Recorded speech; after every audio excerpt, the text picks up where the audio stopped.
avec la pêche, être amateur n'est pas la même chose qu'être professionnel. Ce n'est pas la même chose de dire que je suis un disciple de Jésus et de montrer les véritables caractéristiques du caractère d'un disciple. Ce mois-ci, nous avons donc examiné certaines caractéristiques du caractère des disciples. Nous avons dit que les disciples sont fidèles, humbles, enseignables. Et aujourd'hui nous terminons notre série en ajoutant une quatrième caractéristique des disciples de Jésus. Un disciple est délivré. C'est pourquoi nous disons ce matin. Pour les disciples, la chose la plus importante dans la vie, c'est Jésus. Être disciple du Christ, c'est se consacrer pleinement à la personne, à l'œuvre et à la mission de Jésus-Christ. C'est qu'il est votre priorité et que toute votre vie se vit à la lumière de ses enseignements. L'apôtre Paul l'a résumé ainsi. Car pour moi vivre, c'est Christ, et mourir est un gain.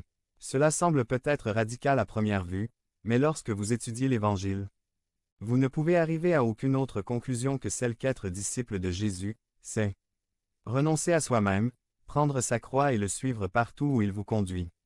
Cela va à l'encontre du message de la culture environnante, de plus en plus individualiste et exaltant la liberté et l'indépendance de chacun. L'idée de vivre pour quelqu'un d'autre, et non pour vous-même, pour vos propres besoins, en faisant ce que vous voulez, ne ressemble pas à la façon dont vous souhaitez vivre. Mais c'est précisément à ce type de prestation, de dévouement et d'intentionnalité auquel nous sommes appelés. C'est pourquoi nous répétons, pour les disciples, que la chose la plus importante dans la vie est Jésus. Cet abandon total en tant que disciple est souligné dans plusieurs passages du Nouveau Testament. Mais aujourd'hui nous en considérons un que l'on trouve dans Luc 9, 57 à 62. Dans ce passage, nous trouverons trois personnes qui ont eu une interaction avec Jésus, liées au fait de le suivre ou d'être ses disciples. Mais comme nous le verrons, Jésus leur explique ce que signifie être des disciples. Et même si nous pouvons penser que le Seigneur leur répond de manière dure, ce qu'il fait en réalité, c'est montrer ce qu'il y avait réellement dans leur cœur et leur faire comprendre que pour les disciples, il n'y a rien de plus important que Jésus. Si quelque chose doit vous caractériser en tant que disciple, c'est bien ce dévouement total à la personne et à l'œuvre du Christ.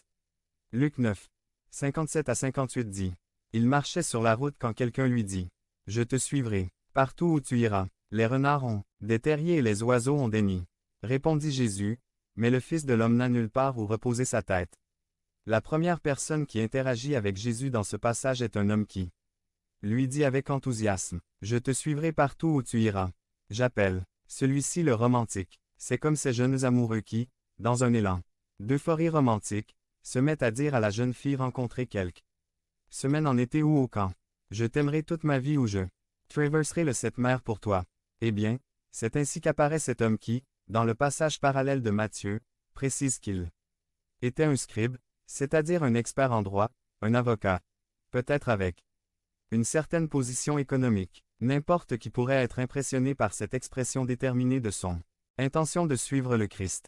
Mais Jésus n'est pas impressionné, parce qu'il connaît les cœurs. Si vous étiez un leader et que quelqu'un vous disait « Je vous suivrai partout où vous irez », il aurait sûrement toute votre attention. Mais la réponse de Jésus à cet homme nous éclaire un peu ce qu'il y avait au plus profond de son cœur. Cet homme pensait peut-être que suivre Jésus serait quelque chose qui lui donnerait du prestige, une position ou une reconnaissance. Peut-être que dans votre esprit, l'idée d'être disciple de Jésus concernait une vie privilégiée. Imaginez-vous être proche de Jésus et voir ses miracles par vous-même. Imaginez tous les privilèges dont vous bénéficieriez. Mais Jésus ne lui répond pas selon ses paroles extérieures, mais selon ce que l'intention